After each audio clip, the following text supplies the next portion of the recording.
When you're starting off in property, the first thing to get is a crystal ball. We got a call to say that he was smashing the house to pieces. He's like, listen mate, you're not going up there. He's been tasered 6 times. And he ran upstairs, ripped the plasterer's shirt off him, like took the scaffold that the plasterer was working off and rammed it round the room, smashing all the plaster. In every adversity lies a seed of a greater benefit. As humans, we kind of default to the negative, the conscious mind being like Maggie Simpson's steering wheel. You know, at the start of The Simpsons, where Maggie Simpson's giving it the big... And it's actually Marge who's driving, and Marge is the subconscious. She decides where the car's going. Assuming you're a property developer, because why else would you be tuning into this podcast, and you're looking to become a better developer, then you won't want to miss our show this year. At our shows, you'll have the chance to listen to live expert speakers, network with like-minded professionals, and meet new service providers who can help you grow and perfect your property business. With Milton Keynes behind us, we're on to our next location in Bristol on the 30th of April, followed by Birmingham on the 16th of July, Manchester 10th of September, and finally, Leeds on the 8th of October. The show is created by developers for developers, and the most amazing thing, tickets are completely free. Visit our website, propertydevelopershow.co.uk, to book your ticket today. Welcome to another episode of the Property Developer Show, the podcast. Today, I'm joined by Paul Millian, who is a property investor, mindset coach. Not yet. Not yet. Soon to be. Super interested person.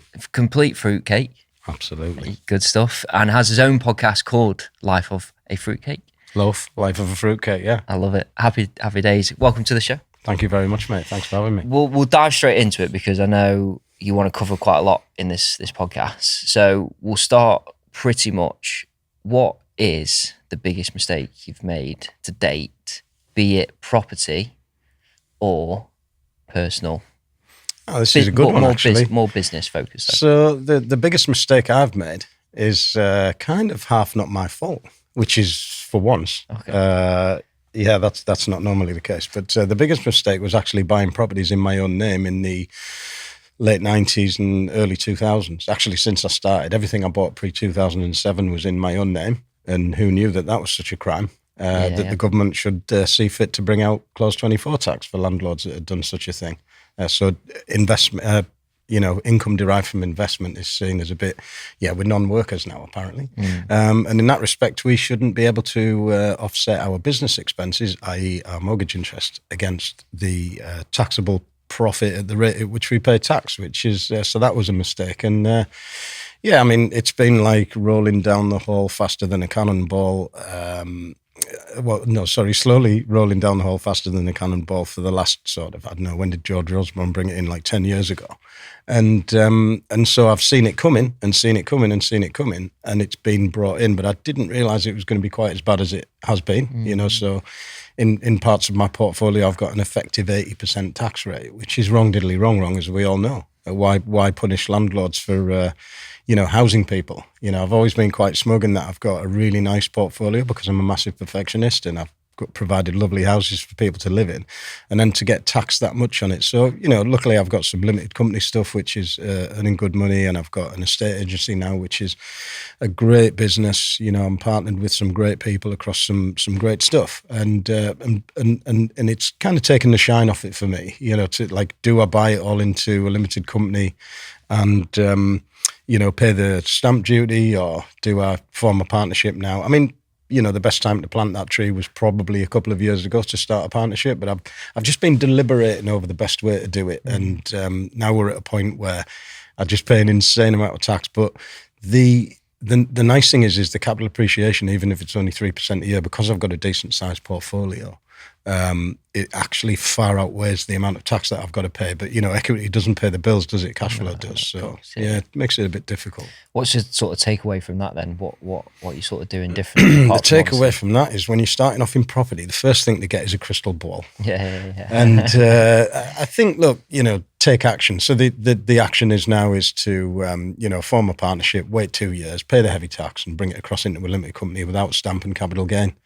That's all I can do. Yes, something I might have done 2 years ago, but I've been so busy with projects and various other stuff, I mean, one of the kind of reasons why I didn't do anything about bringing everything through into a limited, and I suppose I've had 12, 13 years of low interest rates, is when your interest rates are 0.1% plus the margin, you ain't turning everything over into a 4.5% fixed.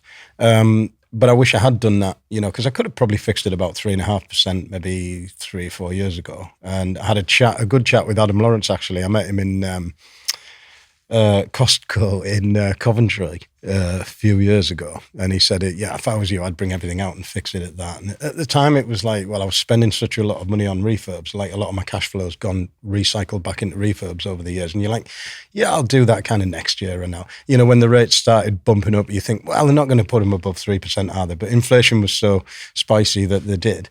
And it is what it is. You learn these lessons and you crack on. At least I've got, quite a bit of equity and stuff where if I did need to, I am disposing of a few bits that now don't stack. It's been a bit of a perfect storm for a lot of people that have kept active because, we've had, interest rates go up. Previous to that, we had materials doubling, over COVID, actually pulled out of a big piece of land that we were going to build like 9 executive homes on.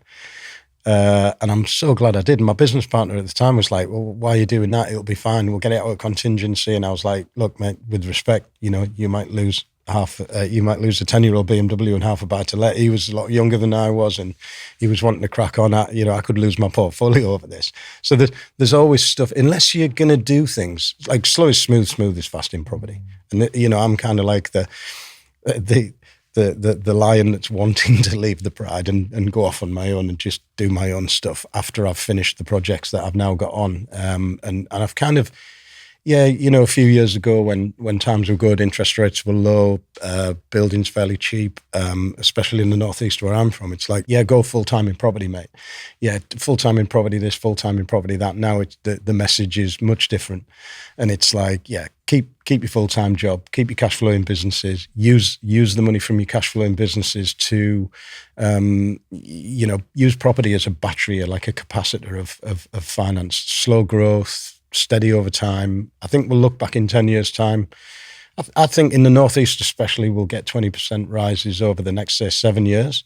So I'm at a point where I've been active for 32 years, and my message to everyone is like, look, every few years, let your fields run fallow.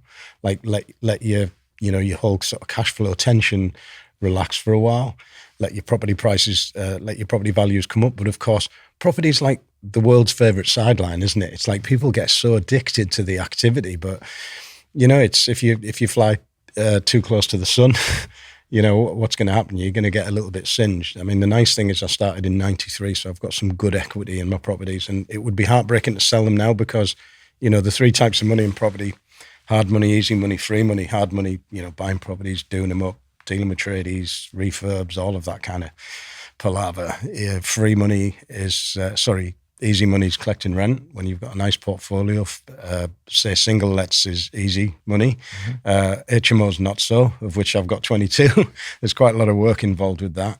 And the free money, of course, is the capital appreciation. So I like to say, like, the only time you really not make money doing property, but the only time you really kind of get to amass money like a cushion is when you stop, because it's so expensive to get into it. It's so expensive to do the refurbs. It's so expensive to buy properties, and it's so slow sometimes,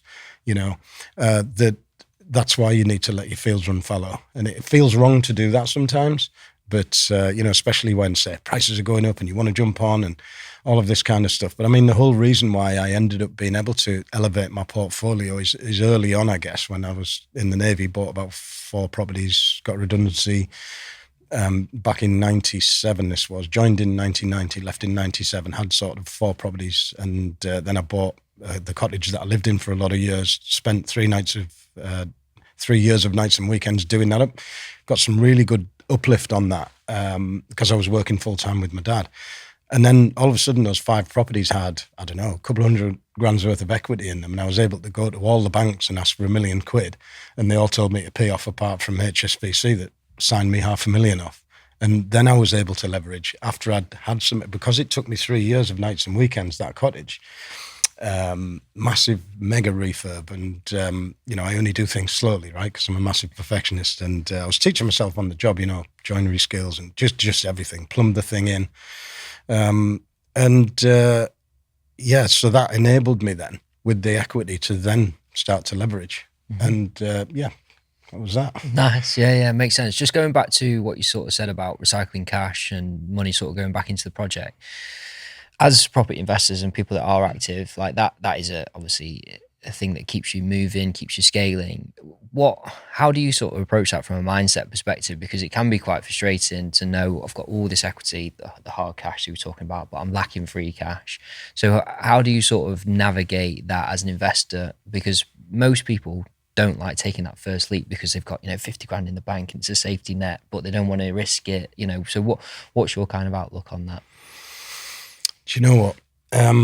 There's such a lot of factors involved with each and every single person. And part of the thing about running the property thing is I get to hear everyone's different story. And there is the property thing's your networking event, isn't it? Yeah, the property thing's something that myself and Anthony Boyce started about 5 years ago. A friend of mine, Matt Scott, I used to see, he's a developer himself, buy-to-let landlord. I used to see him in Dulux Decorator Centre, and we used to, cough and sputter about the world of renting properties. I mean, I actually moved away from the housing benefit department about 17 years ago and kind of never looked back. It was, sometimes pretty fraught with some hairy stories. I've got more stories than you can shake a shitty stick at some of the stuff that's gone on in my 32 years of landlording. And the first kind of half of that was the spiciest. But, and he used to go to these networking events. And so I was like, right, okay, I think I might come to one of them. And I went up there and we were just yabbering on, and there was a few people talking about, getting stuck in certain ways. And I was like, well, have you thought about this? And have you thought about a trust deed there? Or have you thought about your mum getting a loan and lending you the money to do that? And have you thought about a completion with deferred consideration or exchange with delayed completion? And driving back, he was like, didn't you knew all that shit? And I was like, well, because I've always bought properties that you wouldn't let a chicken live in.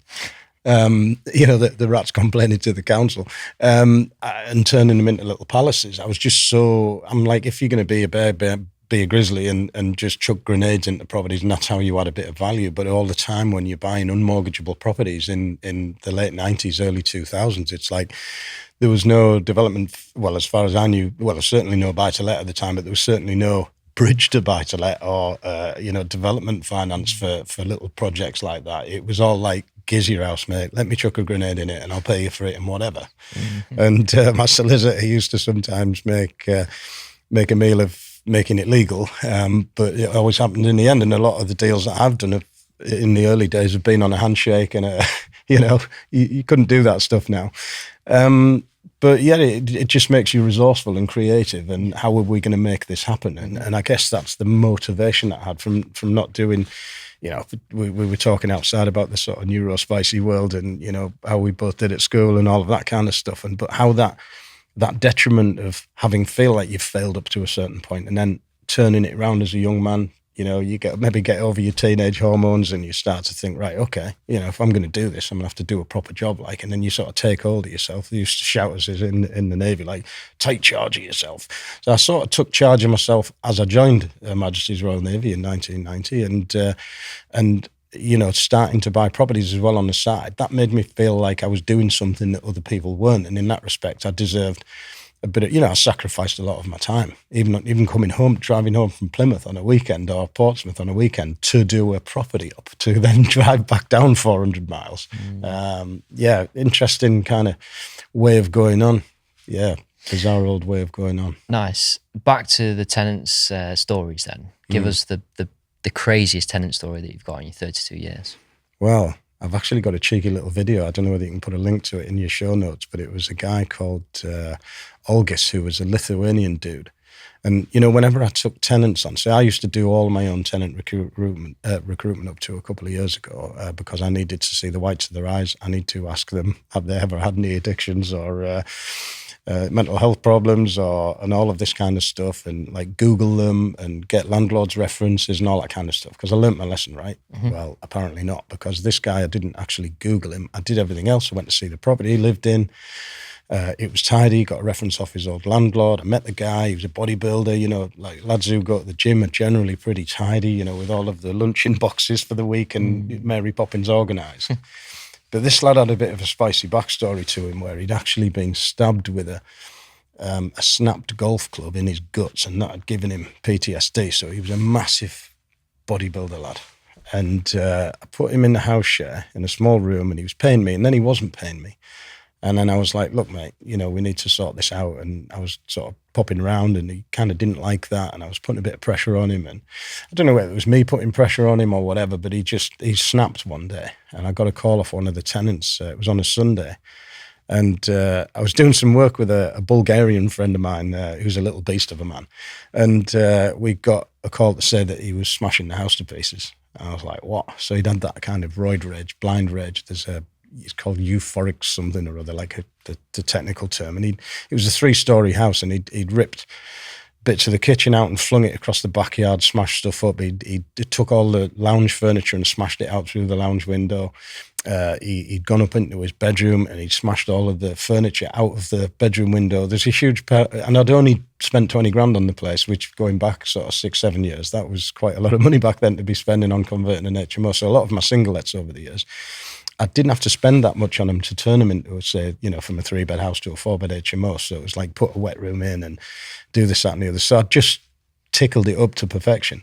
And this Algis fella's like rattling all this stuff out. The police had just stood outside when I got there. So I ran in the house and ran up the stairs, and the copper ran up after me, and he grabbed me by the neck and he yanked me down the stairs. And I was like, I just want to go up and call him out.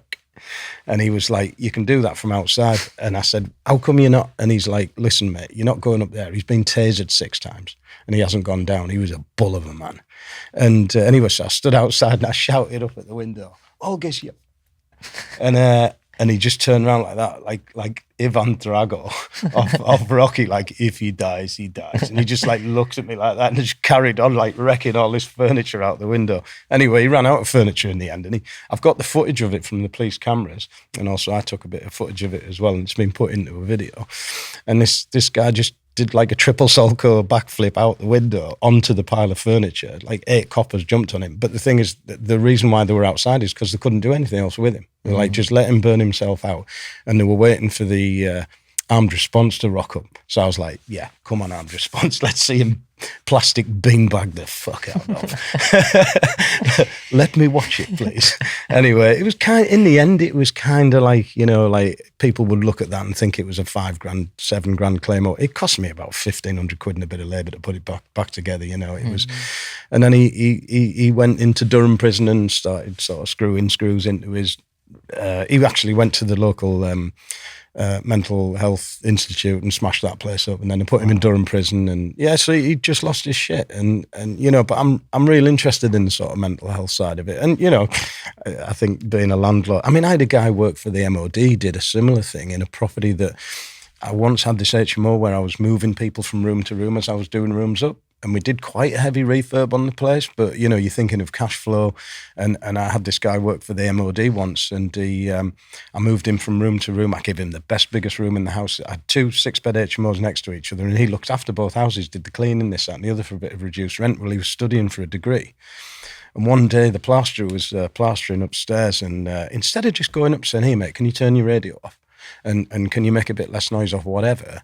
He just, because I think he knew he'd failed his degree and that was bugging him. And he was a bit of a spicy character. And he ran upstairs, ripped the plasterer's shirt off him, like took the scaffold that the plasterer was working off, rammed it round the room, smashing all the plaster, like ran outside, fridge that was out on the landing, down the stairs, ripped the fire panel off, just went lunatic. And then he went back into his beautiful room that I'd spent we'd spent some good money on that house, and he just trashed the place, barricaded himself across. I mean, if I'd have messaged his gaffer, he would have lost his job.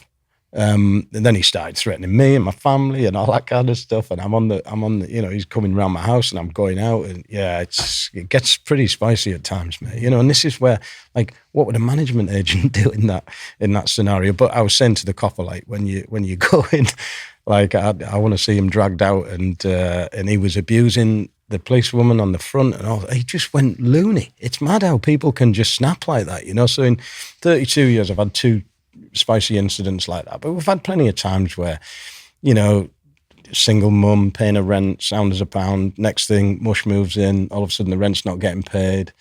And then you're going around and saying, oh, yeah, I'm here to collect my rent, mate. And he's like, you're not getting it this month. And you're like, I am, like, who are you? You've turned up on the scene and all of a sudden the rent's not getting paid, so we've got a problem with that. I'm not a shrinking violet, mate.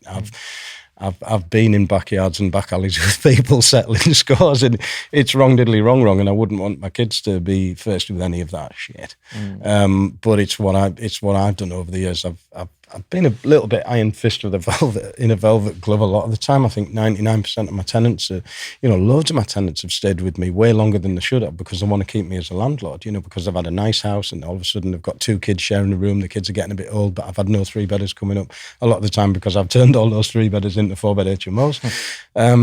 But, and I've had some tenants for 20 odd years. And yeah, it's good crack, but it's a spicy old, pastime is landlording. Absolutely. How have you sort of managed that from a psychological, mental health sort of perspective? Upon leaving school and not doing particularly well at school, I went to a public school because my dad scraped it to send me there, and I'm so glad he does. Yeah, private school. It's funny how they call a private school a public school as well, but yeah, not a comprehensive. So I went to Barnard Castle School, and I was very lucky. I have an expression: in every adversity lies the seed of a great benefit. And the fact that I was terrible at junior school in my reports, I read my old reports not so long ago, and I didn't think, when you hear about people talking about school reports and the teachers have kind of been like, oh yeah, he's going to amount to nothing and this, that and the other. It wasn't quite as bad as that, but pretty much. And I was like, wow, I didn't think teachers would actually say that. Paul will amount to nothing if he doesn't learn to concentrate. Paul can't stop looking out the window. Paul distracts other children the whole time, and because of that, I went up to, he sent me up to Barnard Castle School. And sorry, what was the question again? It was, how have you sort of coped with the mental side of being a landlord? So I discovered a book called 4 Wheels to a Fortune, because I was always doing something. You get these people, I sold crisps at school and pens and this, that and the other. By the time I was 16, me and my pal had a little car valeting services thing, and we were washing our mums and dad's friends' cars and his mums and dad's friends' cars, and lads and lasses at the schools, mum and dad's cars. And we had a good little thing going, actually. But I'd read this book called 4 Wheels to a Fortune about buying cars out of auction, tickling them up and sending them back in and getting the instant cash flow. So you weren't making as much as if it sat on your front for 4 or 5 weeks, but you were getting the cash back. And actually, I wish I'd ran my property journey a bit more like that, to be fair, like flipping more stuff. I've always been a bit of a holder, And the next book in the series was a little book called The Wildest Method. I've actually got it with me today. I carry it everywhere I go, actually.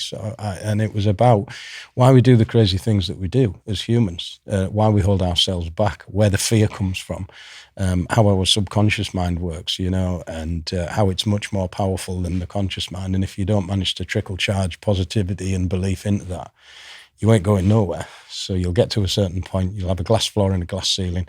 And I was pretty amazed by that. So when I joined the Navy, I just decided that was me. Like that, I'm a man now. So yeah, I might not be able to read a book and pass an exam the next day like my pals, but I'm going to put the graft in. And next thing, I'm winning sort of best apprentice on sea training, HMS Sultan's leading artificer, and various bearing dress and kit prizes and leadership stuff. And I was thinking, this stuff actually works. And I'd come across a guy called Jack Black, who I actually had the honour of speaking to him on the phone about a year ago, one-on-one, which was kind of good. And I used to go and sort of do his course called Mind Store every 4 or 5 years. And it kind of made me realise, like, as humans, we kind of default to the negative.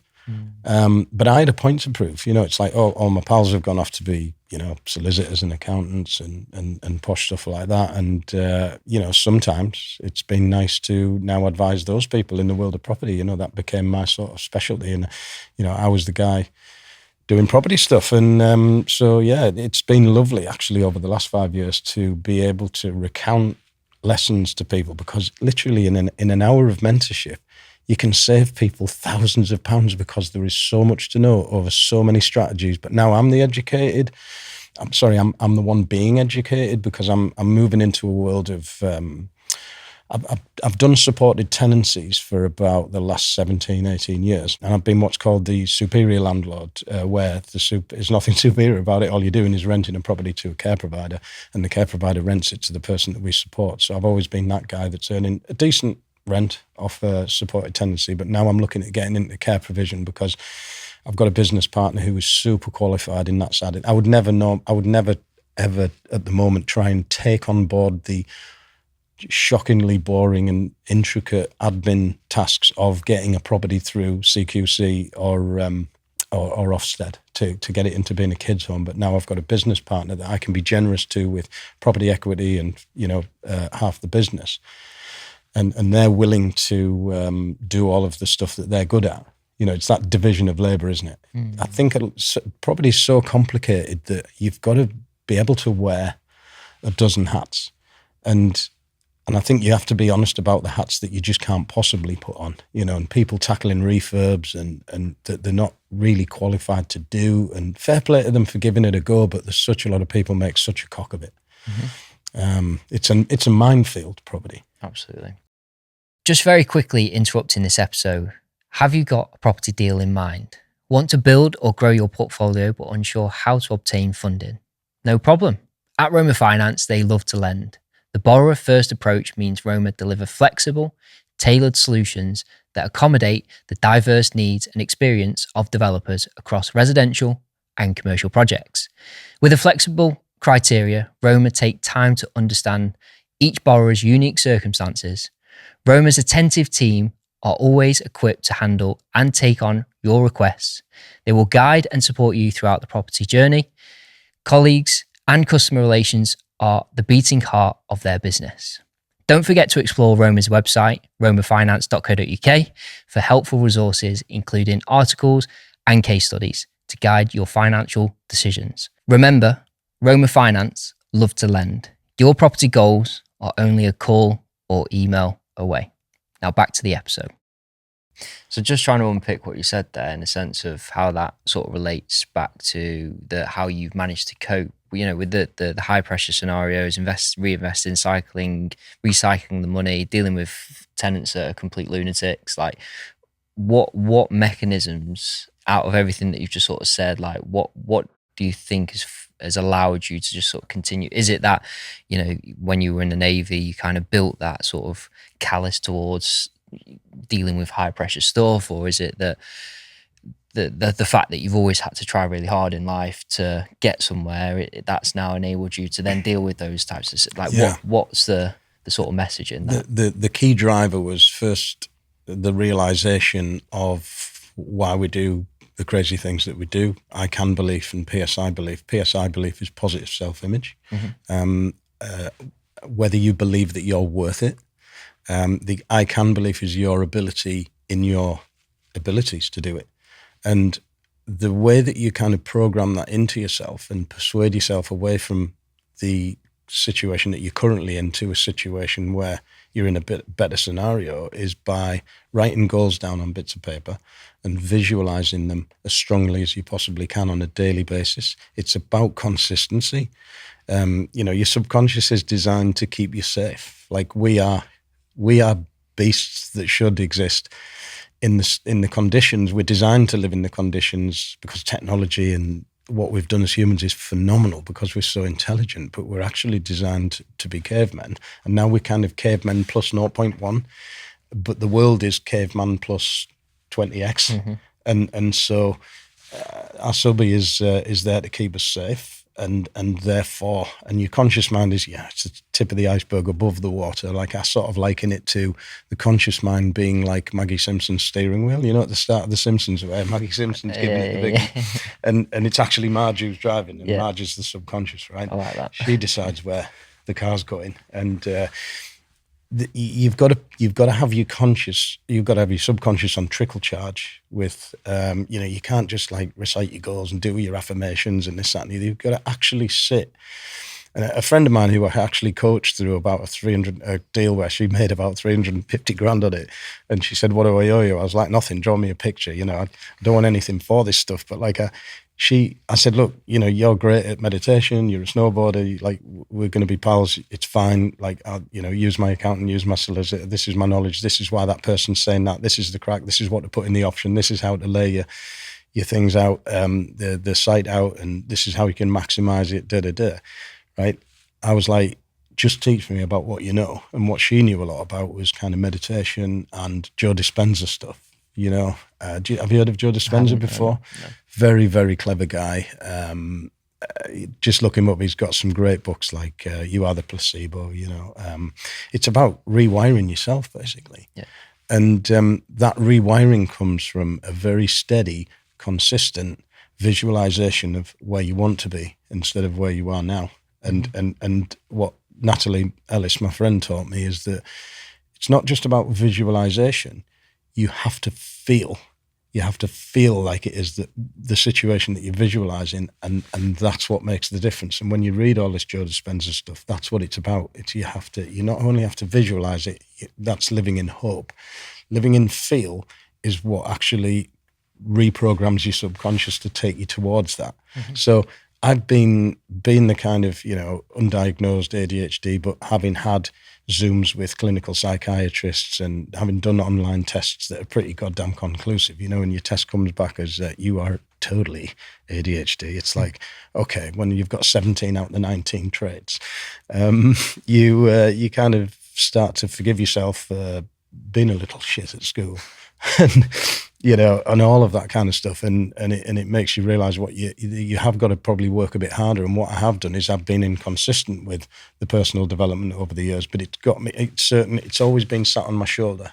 It's always been there like, well, why the fuck not? Why not actually give that a go? Why can't we chuck a grenade in that huge building? But what I have done over the last few years is I've probably amassed too many JVs and buildings that have then got caught in nutrient neutrality, which is a shocking thing where the government expect developers to pay for nutrient neutrality credits. So, I've got £100,000 worth of credits to buy if I want to get this building. I knew nothing about this. They brought it in as I went in for planning on this beautiful apart hotel building. Well, it's a beautiful hotel that I wanted to turn into an apart hotel in Barnard Castle, for example. It's like, you don't see that. And then you don't see the delays that happen in planning. You don't see the materials doubling in COVID. You don't see the interest rates rattling up by quite as much as they did. But luckily, I've got a lot of equity in my portfolio where I know if I did need to, I could sell the goddamn lot and retire. But I don't want to retire because the sunk cost bias is I'm at a certain point where if I sold now, it's like the 20% rises that I like Savills think, and even if it's 15% over the next 5 years, that's starting to get to the real sweet spot where if you're at, I don't know, like say 60% LTV, and then in a few years' time you're like 40% LTV, but your portfolio's worth several mil.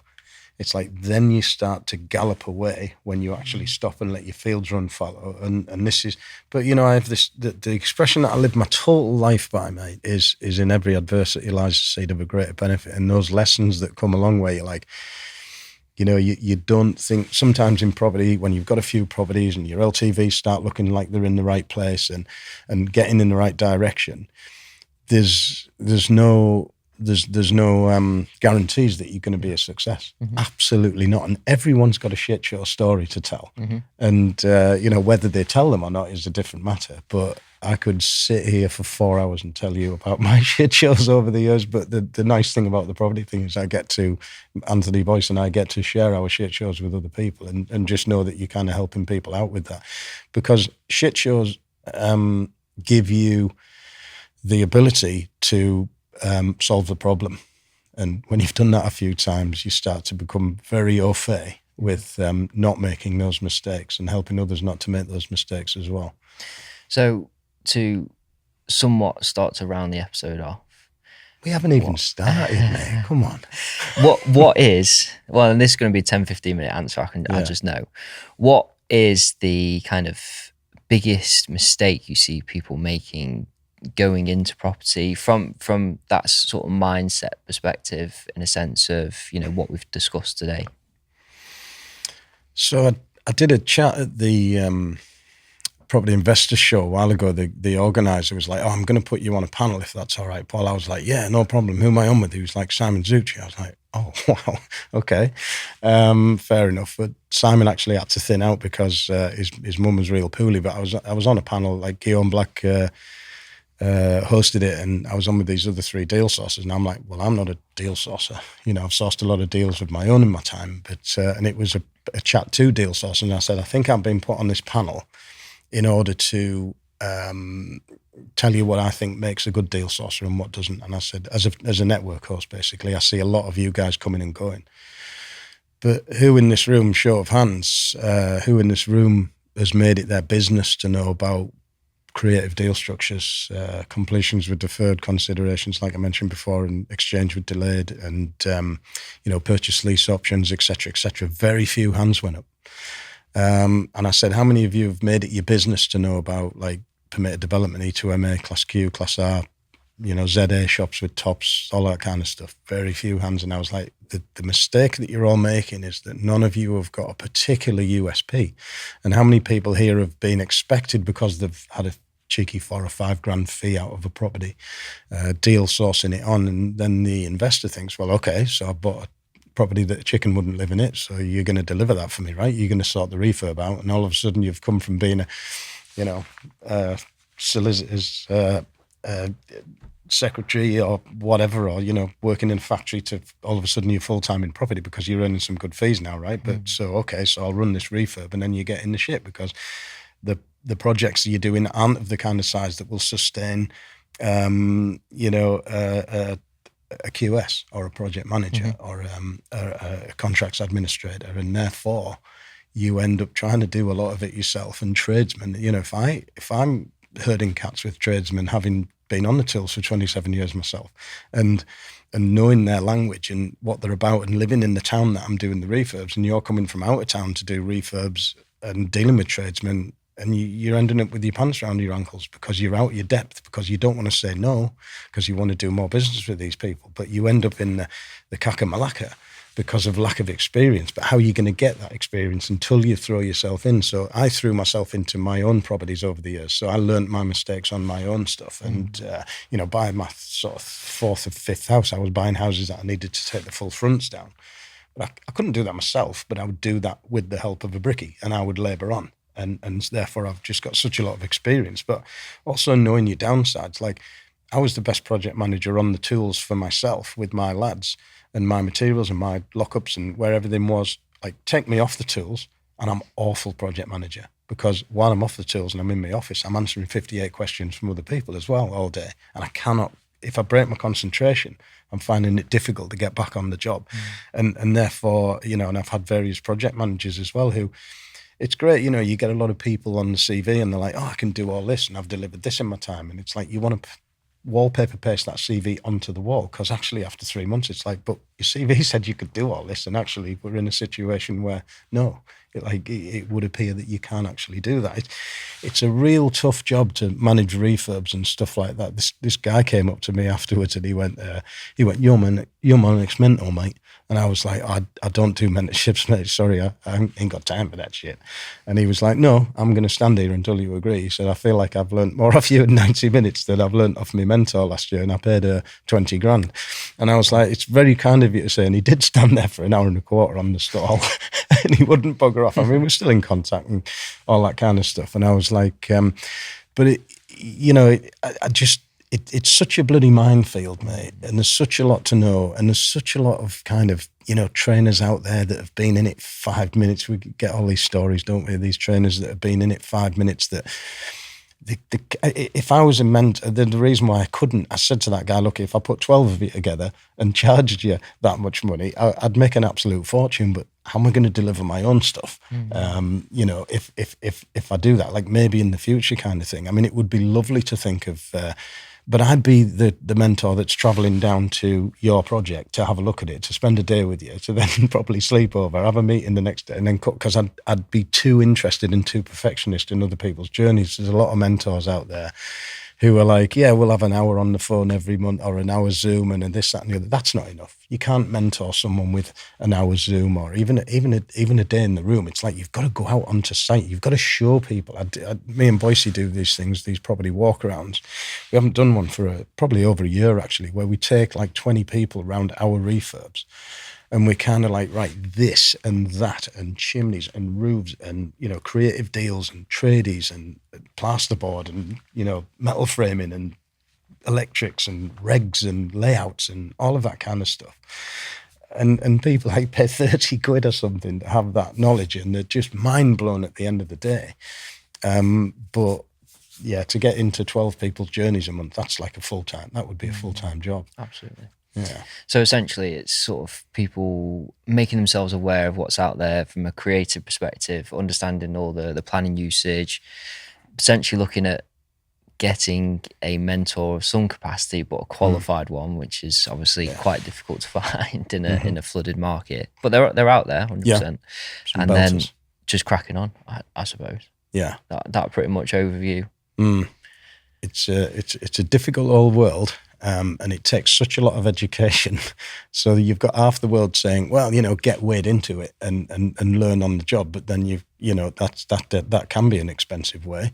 And of course, when you're in the world of, the bottom of the sort of property pyramid is the buy-to-lets and the small HMOs where everyone's trying to get into, and they're expensive and there's no headroom in there for profit. And, but you've got to do that. And what's that? Don't wait to buy property and wait. It's like, that's what I did, when I first started in 93, and then I sort of bought 4 properties consecutively, left the Navy, bought another, supposed to go traveling around the world and smoke all the best stuff. And I never did that because I then bought another property and then got involved in business with my dad. But for 7 years before I thought, right, it's time for full-time in property. But having bought those first few and made not very much on them, and just property's a break-even exercise most of the time. It's only when you've had a load of space between then and now that you tend to look back in 10 years' time and think, oh, I stole that. That was a great property to have. I've got properties now that I paid. Oh God, my cheapest one ever was like 13 grand. I bought a few at 25s and 30s and 40s and 50s, but when you refinance them up and you've got a 60 grand mortgage, but then it's worth 100 grand, you think, well, if I sold it now, I'd be paying 20 grand in tax to put 20 grand in the bank. It's not worth it. I need to wait for that one to be worth 200, and that's another 10 or 15 years down the line. So this is why I say, really, on review, sort cash flowing businesses and use property to as a sideline. It's the world's favorite sideline anyway. Keep it as that.